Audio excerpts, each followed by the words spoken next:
Hey guys, Box here with another video on how to build your EDH Commander deck. And this one is going to be more of a tutorial. I know my other videos have been recently pretty much just deck techs, and I've been talking about cards in those deck techs, but I thought another tutorial would be nice, and people have been asking me for quite a while. So this is a tutorial on how to choose your spot removal cards and your board clearing wrath effects in EDH. So, I have a lot of examples laid out right here, but we're going to first talk about some broader concepts that you're going to keep in mind when you sit down at your computer or at the table with your cards to plan your deck. So let's get into a couple of rules or things that you're going to consider / weigh when you're choosing your cards. So first up is quality versus penalty. So this is particularly for spot removal, but it's part of Wrath as well. How good, what's the bang for your buck? How good is the card versus what it's costing you? Because there are basically 0 spells in EDH that are, you play it, you get the best of everything, and it costs you nothing. Very rare that something like that happens. So let's say, for example, quality versus penalty. I'll use a pretty known example, Path to Exile. So 1 white exiles a creature. Any creature, instant speed, that's pretty sick. But what does it cost? It costs your opponent gets a basic land to play tapped. So that's not really such a big deal in EDH because you have a lot of ramps, so giving a land to your opponent tapped is really not a big deal if it's on their turn because it won't help them until anyway, next turn on taps. Not that big a deal, almost negligible, in fact, especially if you're using it in a green deck. And it's very powerful. It exiles any creature, so it's not like non-black creature, it's any creature. It doesn't target any permanent, so it's not the greatest card ever, but it's pretty strong. Pretty strong card.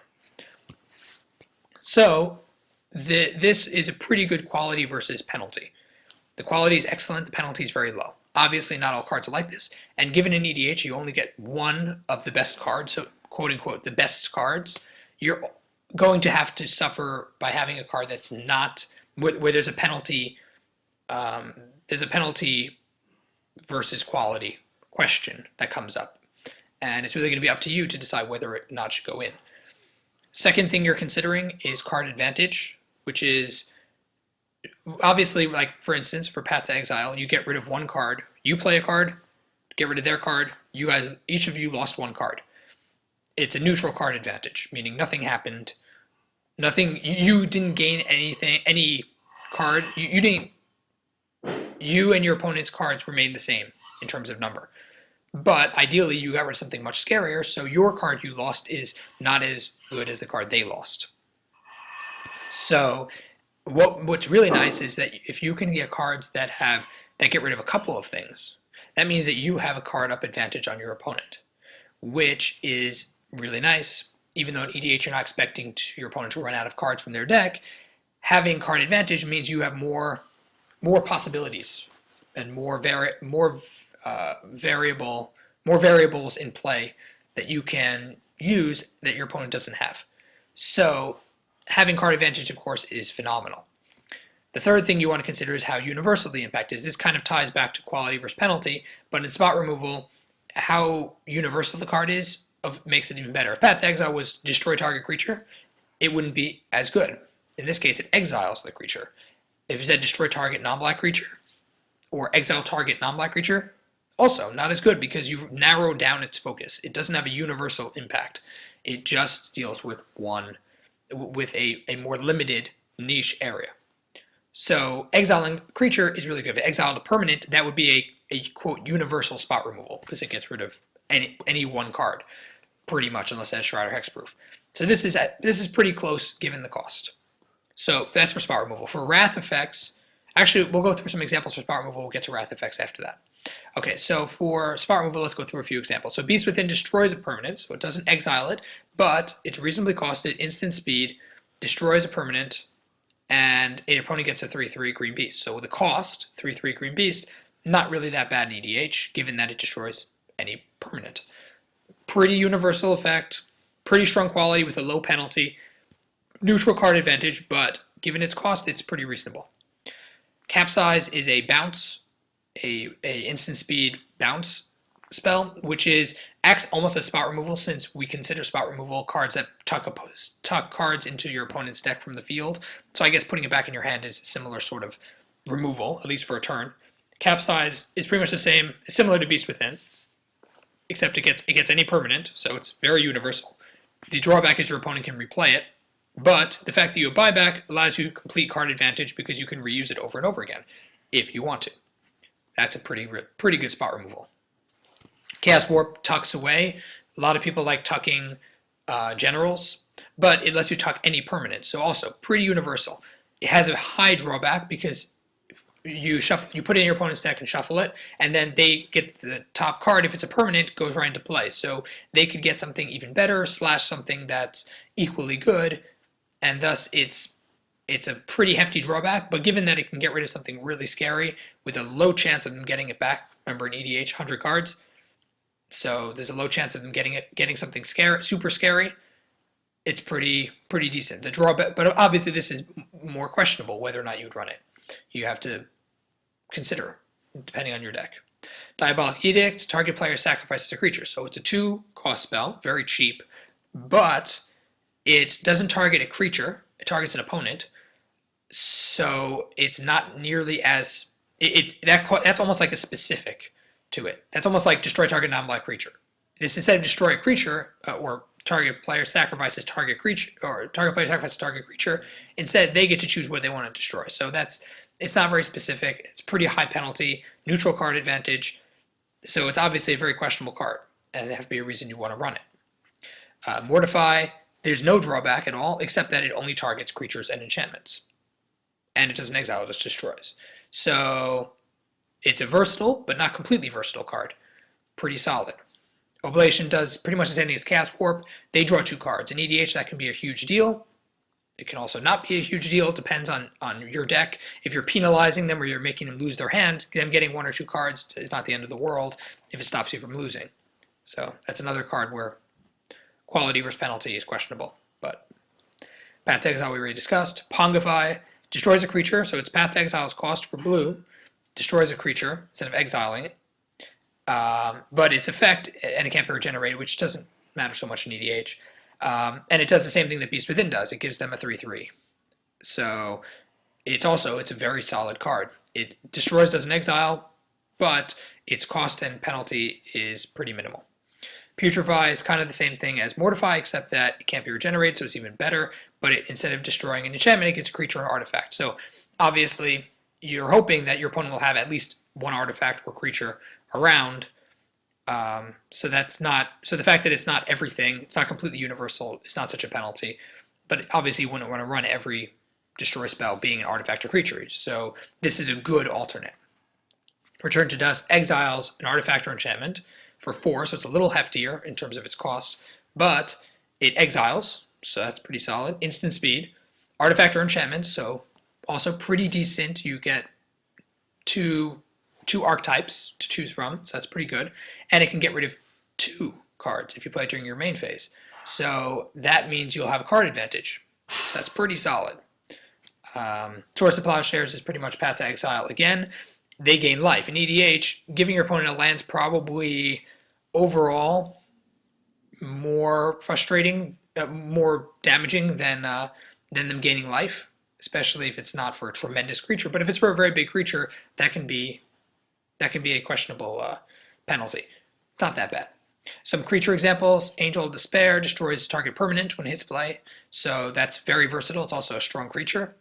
Man of War hits play, bounces something, so doesn't have the buyback effect that Capsize does, but it's still pretty decent card, especially if you can use it over and over again. Nefarox is non-specific also. Defending player sacrifices a creature they can choose, but you can do it over and over again, so that's card advantage. Xali Pride Mage destroys an artifact or enchantment on whim. Pretty decent on a creature. It's kind of similar to Putrefy that way, but it's a creature. Terastodon is 3 non-creature permanents, so that's frustrating, but there's a lot of non-creature permanents. It includes lands, in EDH. So, and they get 3/3 beasts if you 3/3 elephants if you do it. So penalty is really not that bad for what it does. Wolfo Primus is like Terastodon. It only does one, but it persists and it doesn't give them out creatures. So that's also really solid. That's just a bunch of examples. These are examples for spot removal. You see kind of the strength or weakness. This is what you're trying to consider.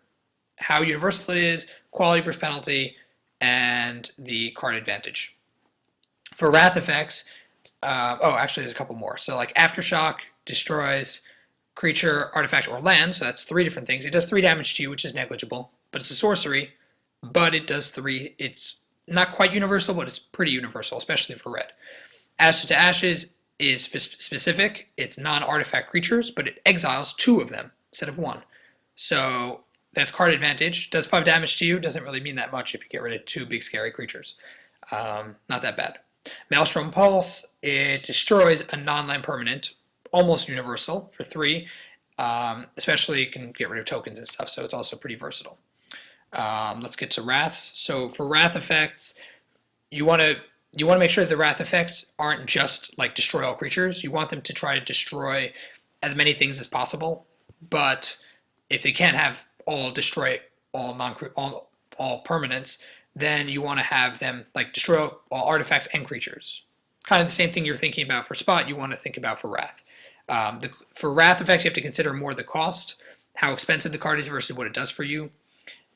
Sorcery versus instant speed, this applies to spot removal as well. Obviously, instant speed is much better, and if something's sorcery speed, that's a little painful because it doesn't give you as much versatility. But in wrath effects, having an instant speed wrath is quite awesome.